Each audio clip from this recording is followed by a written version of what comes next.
মধ্যপ্রাচ্যে চলমান উত্তেজনার প্রেক্ষাপটে সামনে এসেছে এক অভাবনীয় সামরিক ঘটনার তথ্য।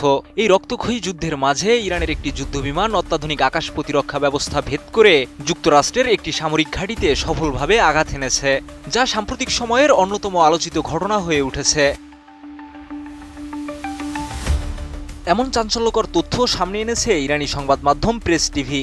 এতে বলা হয়েছে, সংঘাতের শুরুর দিকে কুয়েতে অবস্থিত মার্কিন ঘাঁটিতে এই হামলা চালানো হয়।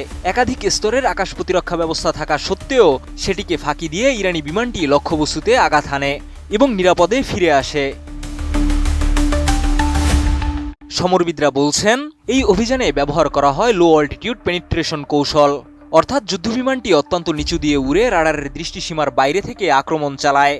পৃথিবীর বক্রতা এবং ভূমির সিগন্যাল বিভ্রাটের কারণে রাডার এমন লক্ষ্য শনাক্ত করতে ব্যর্থ হয়। দীর্ঘদিন ধরে নিজস্ব প্রযুক্তিতে এই যুদ্ধবিমান উন্নয়ন করে আসছে।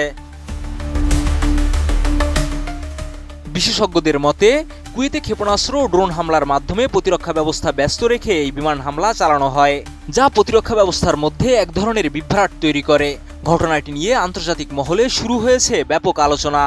অনেকেই বলছেন, এটি কেবল একটি সামরিক হামলা নয়, বরং যুক্তরাষ্ট্রের আধুনিক প্রতিরক্ষা ব্যবস্থার সীমাবদ্ধতার একটি বড় উদাহরণ।